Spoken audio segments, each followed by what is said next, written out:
Hello दोस्तों, welcome YouTube channel AKP education. दोस्तों हर रोज़ हम जो वीडियो डाल रहे हैं साइंस की, जो भी साइंस के पहले क्वेश्चन पूछे गए हैं रेलवे में वो क्वेश्चन कर रहे हैं। तो दोस्तों आज ये पार्ट है 6 तक, हमने मतलब 6 वीडियो मैंने डाल दी हैं, 6 पार्ट डाल चुका हूँ मैं और आज है 7वां पार्ट है। तो दोस्तों चलो हम बात करते हैं क्वेश्चनों की, जो कि हम फिजिक्स के क्वेश्चन कर रहे हैं जो कि रेलवे ने पूछे हैं। तो दोस्तों आज हम उन्हीं क्वेश्चनों की बात करने वाले हैं जो कि रेलवे डी ग्रुप में पूछे गए हैं। ओनली फॉर डी ग्रुप में पूछे गए क्वेश्चनों की ही बात करने वाले हैं, फिजिक्स के क्वेश्चन करने वाले हैं। तो यहाँ पर देखिए, सबसे पहले हम क्वेश्चन फर्स्ट की बात करते हैं। तो पहला क्वेश्चन क्या है यहाँ पर मैं लिख देता हूँ। तो यहाँ पर दोस्तों पहला क्वेश्चन है, विद्युत बल्ब कहलाता है। तो ये हमारा मतलब क्वेश्चन है, क्या है क्वेश्चन है। तो यहाँ पर ये क्वेश्चन है और इस क्वेश्चन के मतलब 4 यहाँ पर ऑप्शन दिए गए हैं। क्या दिए गए हैं? 4 ऑप्शन दिए गए हैं। तो यहाँ पर पहला ऑप्शन है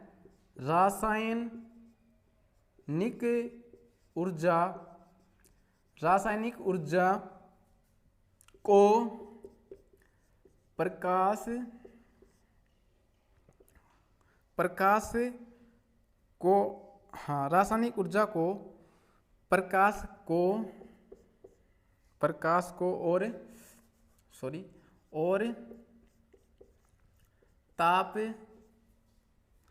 ताप ऊर्जा में।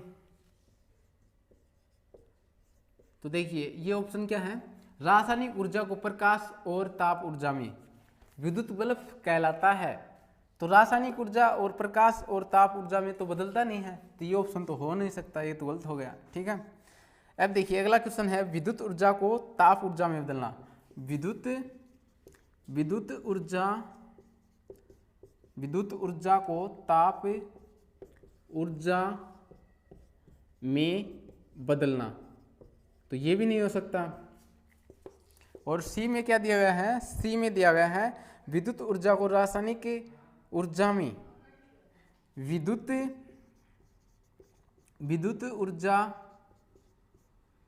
ऊर्जा को यांत्रिक ऊर्जा में, तो ये भी नहीं हो सकता। तो यहाँ पर डी ऑप्शन है, ये सही हो जाएगा। विद्युत ऊर्जा को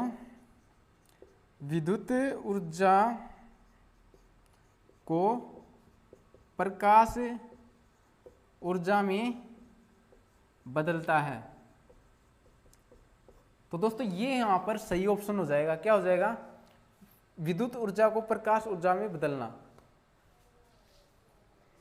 जो विद्युत बल्ब होता है वो देखिए, विद्युत बल्ब क्या करता है, विद्युत ऊर्जा होती है उसको प्रकाश ऊर्जा में बदलता है। विद्युत मतलब जो लाइट आती है तो बल्ब चसता है तो क्या आती है? रोशनी होती है। तो वो बात है।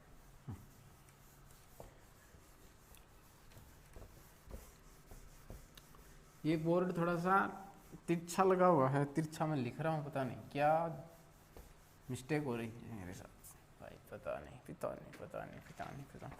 अब देखिए अगला क्वेश्चन क्या है, आवेश को किससे परिभाषित किया जाता है। क्वेश्चन है, आवेश को किससे परिभाषित किया जाता है। तो आज ये क्वेश्चन मैं ओनली फॉर डी ग्रुप के लिए लेकर आया हूँ, लेकिन कंटिन्यू हमारे जो फिजिक्स के क्वेश्चन चल रहे हैं यहाँ पर ये भी क्वेश्चन फिजिक्स ही हैं, लेकिन ये मतलब चैप्टर वाइज नहीं है। तो दोस्तों ये क्वेश्चन करने के बाद में फिर हम जैसे फिजिक्स के क्वेश्चन कर रहे थे वैसे ही करने वाले हैं। ठीक है, तो दोस्तों यहाँ पर देखिए क्या है, आवेश को किससे परिभाषित किया जाता है। तो यहाँ पर 4 ऑप्शन दिए गए हैं, किया जाता है।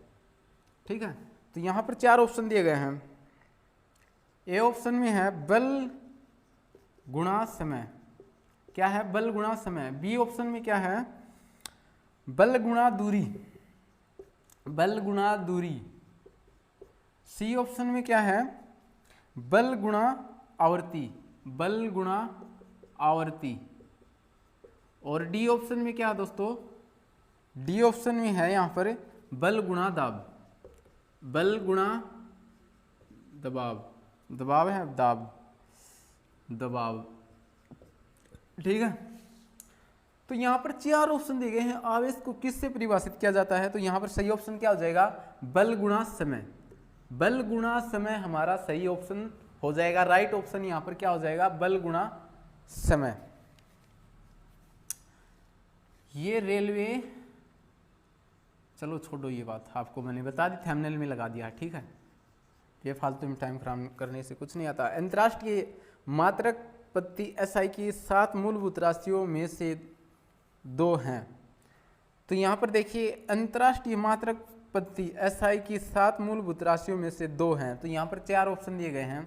तो यहाँ पर क्वेश्चन क्या है, अंतर्राष्ट्रीय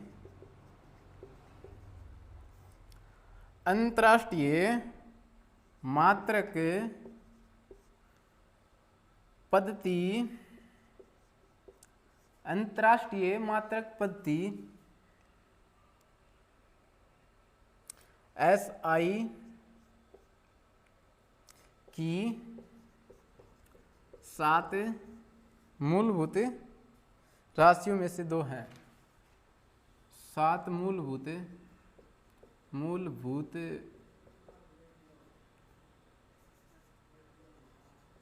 राशियों में से हैं। तो यहाँ पर हमें दिया गया है ऑप्शन में, देखिए क्या क्या है,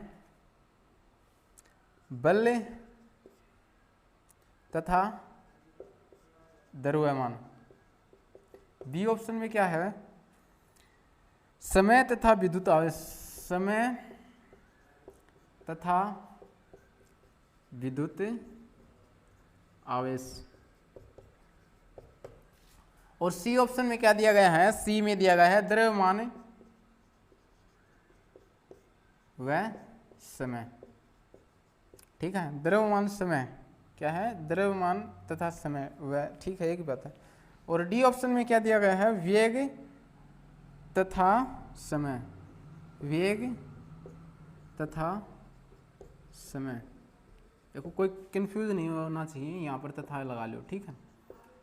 तो यहाँ पर देखिए द्रव्यमान और समय, यहाँ पर अंतर्राष्ट्रीय मात्रक पद्धति एसआई के 7 मूलभूत राशियों में से ये 2 हैं, द्रव्यमान और समय, ठीक है, ठीक है। अब देखिए अगला क्वेश्चन देखिए। तो ये क्वेश्चन रेलवे डी ग्रुप में पूछे गए क्वेश्चन है, only for railway D group में पूछे गए क्वेश्चन करा रहा हूं आज मैं। और वो दिन मतलब पहले हमने जो क्वेश्चन किए हैं, जो पार्ट लेकर आया था मैं, 6 पार्टों में मैंने आपको बताए हैं, आरपीएफ, एनटीपीसी, जो भी रेलवे के एग्जाम हैं उनसे आए हुए क्वेश्चन। लेकिन आज के इस 7वें पार्ट में हम ये कर रहे हैं रेलवे डी ग्रुप के, only for railway D group के आए हुए क्वेश्चन पिछली सालों में, 2013, 2018 में, ठीक है। तो यहाँ पर अगला क्वेश्चन क्या है, अगला क्वेश्चन है निम्नलिखित में से कौन सी विद्युत और ताप का अच्छा चालक है। देखिए लिखते हैं हम, निम्न में से कौन सा विद्युत और ताप का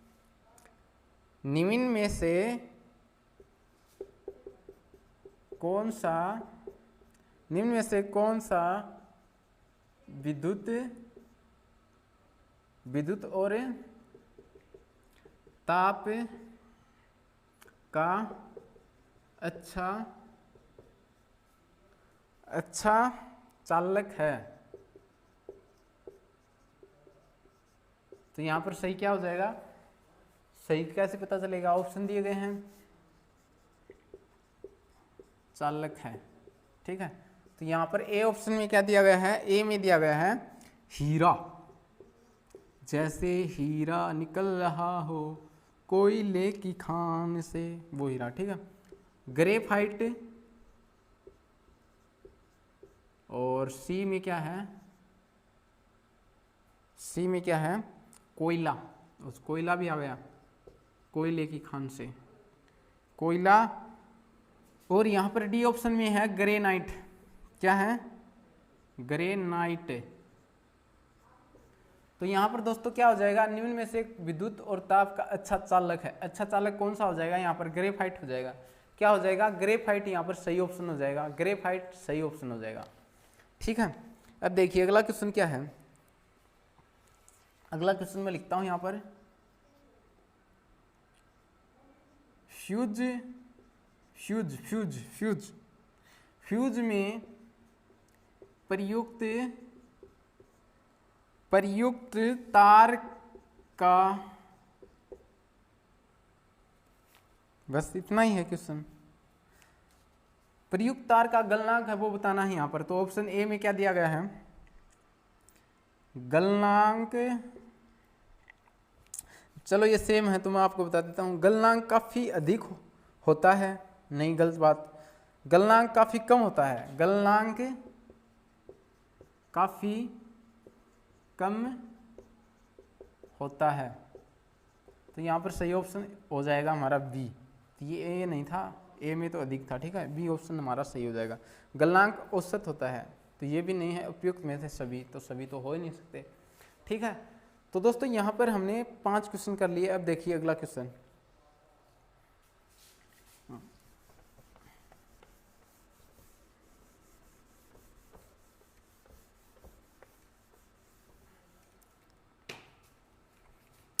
अब देखिए बैलगाड़ी को खींचते समय बैलों के द्वारा किस तरह का बल लगाया जाता है।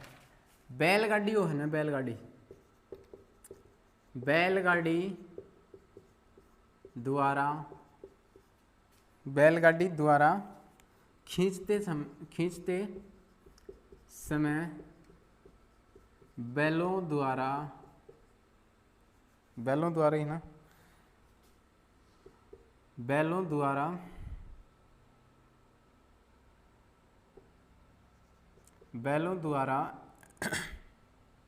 किस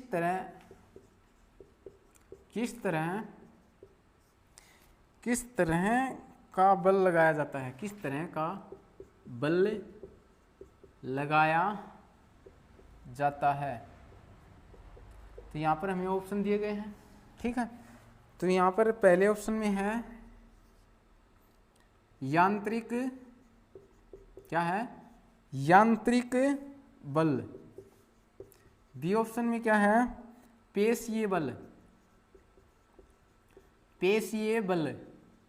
और सी में क्या है दोस्तों, गुरुत्वाकर्षण बल, गुरुत्वाकर्षणीय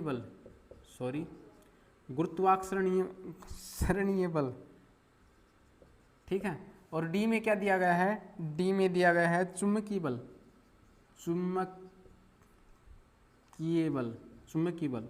ठीक है, तो यहाँ पर सही ऑप्शन क्या हो जाएगा, तो यहाँ पर हमारा ऑप्शन बी सही हो जाएगा, पेशीय बल। क्या हो जाएगा, पेशीय बल।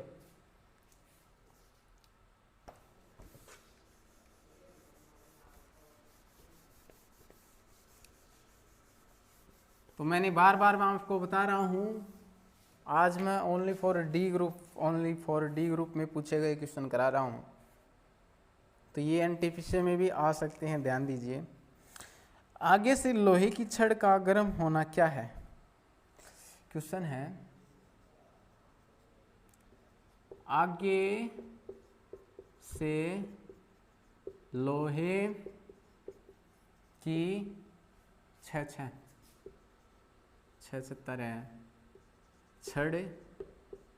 का गर्म होना कहलाता है। यही है क्वेश्चन शायद। गर्म होना क्या है, कहलाता है, क्या है, एक ही बात है। तो यहाँ पर ऑप्शन ए में क्या है, उष्मा का संचरण, उष्मा का संवहन, उष्मा का विकिरण, उपयुक्त सभी। तो यहाँ पर दोस्तों उष्मा का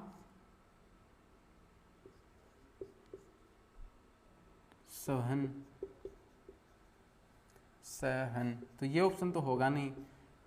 और यहाँ पर अगला क्वेश्चन मतलब ऑप्शन बी है, उसमें दिया गया है उष्मा का संचरण, और एक में दिया गया उष्मा का विकिरण। लास्ट में दिया गया उपयुक्त सभी, तो यहाँ पर सही हो जाएगा बी ऑप्शन, ऊष्मा का संचरण। क्या हो जाएगा? ऊष्मा का संचरण यहाँ पर सही ऑप्शन हो जाएगा। ठीक है, अब देखिए अगला क्वेश्चन देखिए, निम्नलिखित में से कौन सा कथन असत्य है? तो यहाँ पर देखिए क्वेश्चन में मैंने आपको बता दिया, निम्नलिखित में से कौन सा सही है। ठीक है, तो यहाँ पर 4 ऑप्शन दिए गए हैं, 4 ऑप्शन दिए गए हैं। गर्म होने पर ठोस प्रसार होता है, ठंडा करने पर यह सिकुड़ता है। ठीक है, गर्म होने पर ठोस का प्रसार होता है और ठंडा करने पर यह सिकुड़ता है। ए ऑप्शन में ये दिया गया है। ठीक है, और अगला है भिन्न भिन्न पदार्थों का क्वथनांक और गलनांक अलग अलग होता है, तो बी में ये दिया गया है। और सी में है पानी की अपेक्षा पारे का गलनांक काफी कम होता है, तो ये ऑप्शन हो जाएगा, पानी की अपेक्षा पारे का गलनांक काफी कम होता है, तो सही बात है। उपयुक्त में से कोई नहीं, तो ये तो होगा नहीं, तो यहाँ पर असत्य पूछा तो असत्य हो जाएगा ये, पानी की अपेक्षा पारे का गलनांक काफी कम होता है। तो ये जो आगे क्वेश्चन दिए हैं, गर्म होने पर ठोस का प्रसार है वो ठंडा करने पर सिकुड़ता है, तो ये तो सही है, मतलब उपले 2 ऑप्शन है। विभिन्न पदार्थों का कथनांक और गलनांक अलग अलग होता है, तो ये सही बात है। तो असत्य बताना है, तो यहाँ पर सही क्या हो जाएगा? सी ऑप्शन हो जाएगा, पानी की अपेक्षा पारे का गलनांक काफी कम होता है। क्वेश्चन में असत्य पूछा गया तो यहाँ पर सही ऑप्शन क्या हो जाएगा? सी हो जाएगा। वैसे सही नहीं है, लेकिन क्वेश्चन के हिसाब से सही सी ऑप्शन है। ठीक है, और वैसे सही नहीं है, पानी की अपेक्षा पारे का गलनांक काफी कम होता है, ये गलत बात है। ठीक है, तो दोस्तों अब देखिए ये क्वेश्चन हो गए हमारे, उसके बाद में आगे देखिए किस प्रकार के क्वेश्चन आ रहे हैं रेलवे डी ग्रुप में। तो देखिए आगे क्वेश्चन है, आमतौर पर क्रीम, सेपरेटर, ड्राई क्लीनर आदि में प्रयुक्त हल्की और भारी कणिकाओं को अलग करने के लिए किस बल का अनुप्रयोग किया जाता है? तो यहाँ पर जैसे हम दही जो दूध बिलोते हैं उसमें कौन सा बल काम में लिया जाता है? क्रीम बनाते हैं, तो उनमें सभी में अभिकेंद्रीय बल, ये आपको अपकेंद्रीय,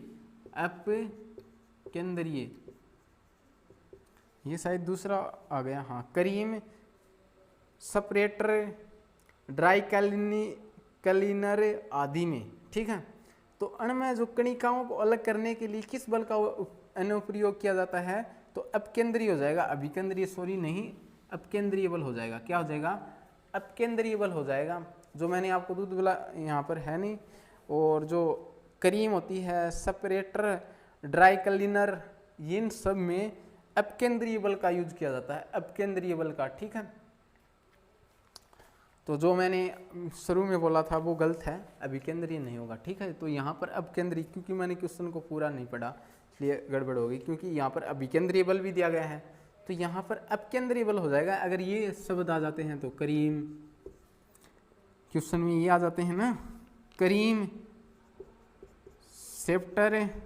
सेप्टर के हो,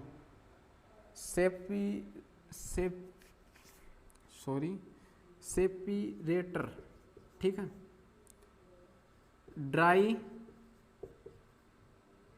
क्लीनर, तो ये शब्द आ जाए ना क्वेश्चन में, तो यहाँ पर अपकेंद्रीय बल आएगा। ठीक है, क्या आएगा? अपकेंद्रीय बल। ओके, तो अपकेंद्रीय बल का अनुप्रयोग होगा, यहाँ पर अपकेंद्रीय बल का अनुप्रयोग होगा। ठीक है, अब देखो आगे, निम्नलिखित में से क्या विद्युत चुम्बकीय तरंगे तथा गैर यांत्रिक तरंगे का उदाहरण है? विद्युत चुम्बकीय तरंगे अथवा गैर यांत्रिक तरंगे का उदाहरण है। विद्युत, क्वेश्चन क्या है? विद्युत चुम्बकीय तरंगे तथा क्या आगे? गैर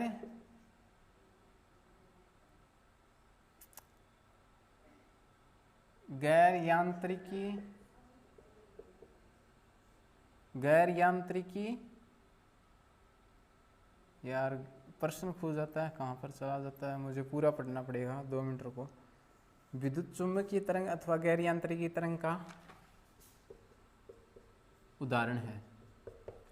तो यहाँ पर ऑप्शन दिए गए हैं, तो यहाँ पर 4 ऑप्शन दिए गए हैं। रेडियो तरंगे, भूकंपीय तरंगे, वायु तरंगे, उपयुक्त में से कोई नहीं। तो यहाँ पर हो जाएगा ए ऑप्शन सही हो जाएगा, रेडियो तरंग। ठीक है, रेडियो तरंग हो जाएगा सही ऑप्शन। क्या हो जाएगा? रेडियो तरंग हो जाएगा। ओके भाई, पढ़ते हैं तो मतलब ज़्यादा हार्ड सिस्टम नहीं है मेरे हिसाब से, तो अगर नहीं पढ़ेंगे तो हार्ड है। मनुष्य किस आवृत्ति की ध्वनि तरंग सुन सकता है? बढ़िया क्वेश्चन है। 8वीं तक ये लो है, 9वीं तक। हाँ, मनुष्य क्या है? मनुष्य किस आवृत्ति की ध्वनि तरंग सुन सकता है? मनुष्य किस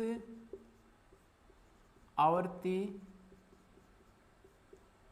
तरंग की ध्वनि सुन सकता है? तो 20 हर्ट्ज से 20,000।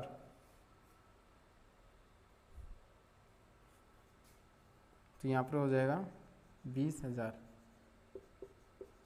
ठीक है, तो ये हमारा सही ऑप्शन हो जाएगा, ए में दिया गया है, ये सही हो जाएगा। ठीक है, अब आगे देखिए अगला क्वेश्चन।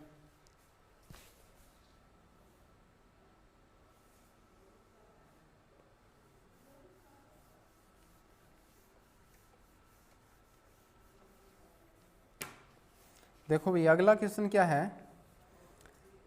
सैन्य बलों के एक कदम ताल करते हुए पुल पार करने की अनुमति नहीं है, इससे कारण क्षतिग्रस्त हो सकता है। देखिए क्वेश्चन क्या है, ये बढ़िया क्वेश्चन है और आ भी सकता है, 100% चांस है इसके। सैन्य बलों को कदम ताल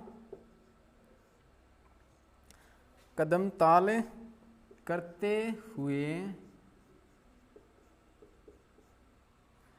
हुए पुल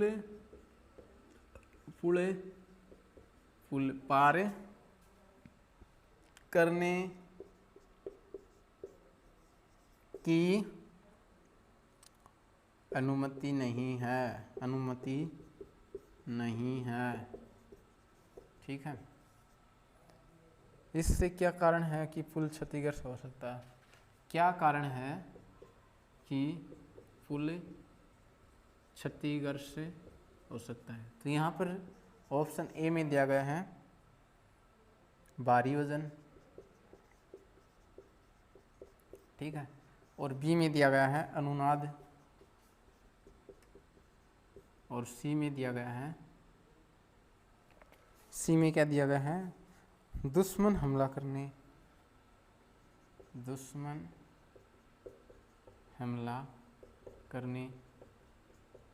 डी में दिया गया है उपयुक्त में से कोई नहीं, इनमें से कोई नहीं। तो यहाँ पर दोस्तों अनुनाद हो जाएगा। क्या हो जाएगा? अनुनाद हो जाएगा। क्या हो जाएगा? अनुनाद हो जाएगा। सही ऑप्शन हमारा यहाँ पर बी हो जाएगा, अनुनाद। ठीक है, बस आपको रिवाइज करा रहा हूँ। अगर किसी ने पढ़े हैं अभी तक तो पता ही होगा, इससे कोई बात नहीं, लेकिन जो नया है वो देख ले, समझ ले, जान ले, मतलब क्या है कैसे है। अनुनाद आपको पता होगा क्या होता है। एक साथ जैसे परेड नहीं करते उस प्रकार से वो मतलब एक साथ नहीं चल सकते, क्योंकि पुल है वो क्षतिग्रस्त हो सकता है, तो इसलिए उसको क्या कहेंगे? अनुनाद कहेंगे। ठीक है, तो दोस्तों अगर आपको पता है तो ठीक है, अगर नहीं पता है तो इसका मैं कमेंट करोगे तो मैं पूरा विस्तार से आपको बता दूंगा। ठीक है, अब मैंने इसे मतलब अच्छे तरह से विस्तार से पढ़ा नहीं। ठीक है, तो यहाँ पर मैं क्वेश्चन कराने आया हूँ तो क्वेश्चन करा रहा हूँ आपको, ठीक है, जो भी रेलवे में पूछे गए। इलेक्ट्रॉन वोल्ट यूनिट है। अगला क्वेश्चन है, अगला क्वेश्चन क्या है, इलेक्ट्रॉन वोल्ट यूनिट है। तो क्या हो जाएगा यहाँ पर, ए में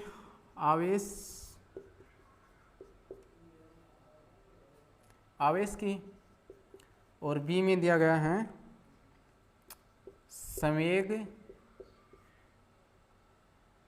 की, ठीक है, और सी में दिया गया है, सी ऑप्शन में क्या दिया गया है, ऊर्जा की, और डी ऑप्शन में क्या दिया गया है दोस्तों, डी ऑप्शन में क्या दिया गया है, डी ऑप्शन में दिया गया है विभवांतर की, विभवांतर,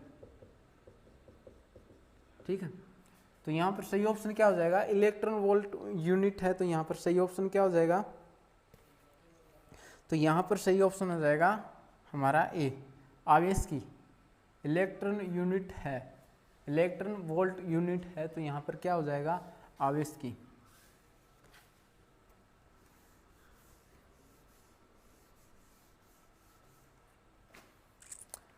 अब देखो आगे,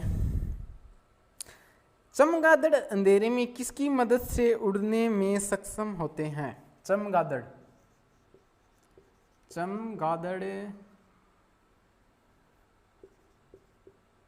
अंधेरे में किसकी वजह से उड़ने में सक्षम होते हैं। तो मैंने क्वेश्चन बोल दिया है, आपको समझ में आ गया होगा।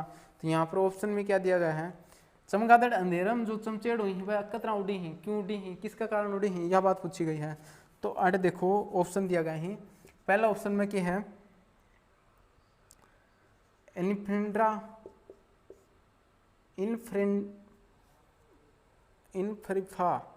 इन्फ्रारेड, ये थोड़ा अटपटा शब्द है, किरण, और बी ऑप्शन में क्या दिया गया है, किरण है, ठीक है, अल्ट्रासोनिक तरंग,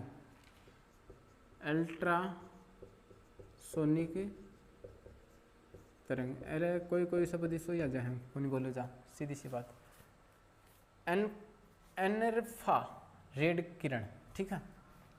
और सी में क्या है, सी में कभी कभी आगे आते हैं तो हम कैंटीन में पढ़ें तो मतलब आदत हो जाती है इनकी भी। तो ध्वनि तरंग, और डी में क्या है, डी में है परावैगनी किरण, क्या है, परावैगनी किरण है, ठीक है। तो यहाँ पर दोस्तों सही ऑप्शन क्या हो जाएगा, चमगादड़ अंधेरे में किसकी वजह से उड़ने में सक्षम होता है। तो यहाँ पर क्या है, अल्ट्रासोनिक तरंग क्या है, अल्ट्रासोनिक तरंग। अब लास्ट क्वेश्चन है, यहाँ पर क्वेश्चन तो बहुत है लेकिन यहाँ पर ये लास्ट क्वेश्चन होने वाला है, क्योंकि नहीं तो हमारी जो वीडियो है वो बड़ी हो जाएगी यहाँ पर। और मैं मतलब ये आज ये वीडियो लेकर नहीं आने वाला था, फिर भी मतलब मैंने सोचा कि टाइम न मिले, लाइट चली जाए और कुछ हो जाए, इस कारण से ये वीडियो जो बुक के अंदर जो क्वेश्चन है वो करा रहा हूँ, ठीक है। और जिसके पास बुक है उसका रिपीट हो जाएगा, मतलब रिवाइज हो जाएगा। अगर कहीं लाइट नहीं है, ट्रेन में है और कहीं है, तो ये वीडियो देखोगे तो आपको फ़ायदा मिलेगा। पृष्ठ तनाव का SI मात्रक है, मस्त क्वेश्चन, ये मैंने उसमें बताया था आपको। पृष्ठ तनाव का SI मात्रक है। तो दोस्तों यहाँ पर 4 ऑप्शन दिए गए हैं। पहला ऑप्शन क्या है, न्यूटन मीटर स्क्वायर, और बी में क्या है, जूल मीटर स्क्वायर मीटर, ठीक है। और सी में क्या है, न्यूटन मीटर, और डी में क्या है, जूल मीटर स्क्वायर प्रति मीटर स्क्वायर, प्रति है, ठीक है। तो यहाँ पर दोस्तों ये हो जाएगा, यहाँ पर क्या हो जाएगा, पृष्ठीय तनाव का SI मात्रक क्या है, न्यूटन मीटर, न्यूटन प्रति मीटर।